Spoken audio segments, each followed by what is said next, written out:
In this next example, I'll take an irregular time signature. I'll be taking a beat cycle of 7 beats, and I'll try to highlight the exact middle, that is the and of 3, and the last beat, that is beat 7. For my example, I'll be playing the key of D, and this is a melodic fragment. Let's hear 1, 2, 3, 4.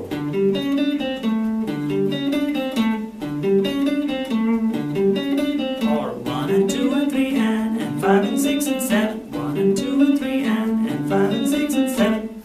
Now the real chromatic part of this phrase is the last segment, which goes, which is in solfege. Do, de, so.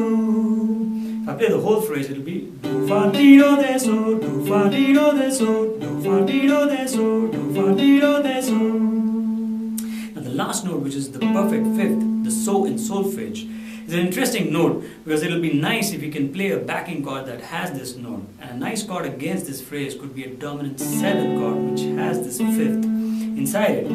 I'm using two more chords, a sus2, a 7 sus2 and a 7 sus4 to create a chordal melody along with this phrase. Let's hear 1, 2, 3, 4.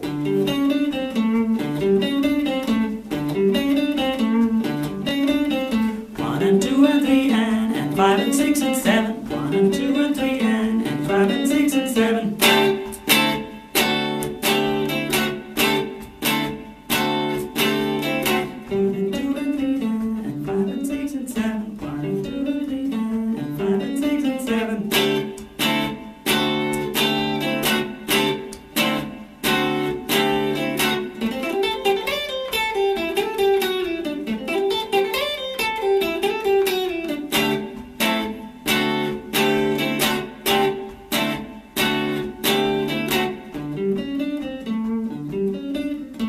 and 2 and 3 and 5 and 6 and 7. 1 and 2 and 3 and 5 and 6 and 7.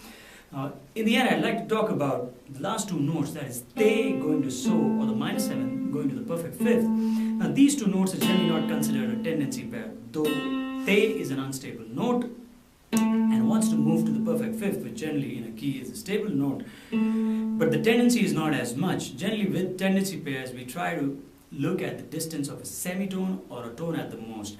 And the only real good exception is the perfect fifth, which wants to go to the root. So other than this note, the perfect fifth, being a chordal note on the strong beat, we don't have a tendency pair really, but even so, this sounds good against the backing chord. Now the second phrase is in triplets. Let's hear. Or 1 and a 2 and a 3, 1 and a 2 and a 3. You can hear that I'm trying to highlight beat 3. If you look at the last two notes, that is B and A, they form the major sixth and the perfect fifth in the key of D. And these two notes are what we call as a nice new tendency pair. And this tendency pair is applicable not only in major contexts, but also in minor contexts like the Dorian mode or the melodic minor. Now if I remove the last note, the perfect fifth, and sound the phrase just as is, like so. Even so, we have a nice new tendency pair at the end. If you observe the last two notes, that's the minor sixth for D going to the major sixth. Now remember, the minor sixth is a chromatic tone in the context of D major, and any chromatic tone wants to resolve to its nearest diatonic tone or chordal tone. Now we could have moved below in pitch to the perfect fifth, or we could move it up to the major sixth. Now because my phrase is in the ascending direction of pitch, I choose to move to the major sixth. What I can also do is, I can make use of this note and make it a chordal tone instead. By which I mean, I can play it against the D6 chord, and I can hear this note as a chordal tone there. So let's hear how it sounds. 2,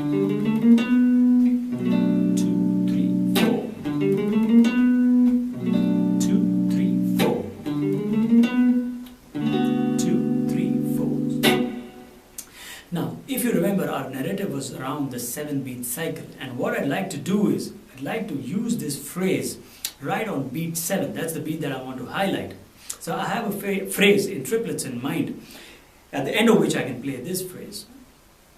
Let's hear it slowly first. 1, 2, 3, 4.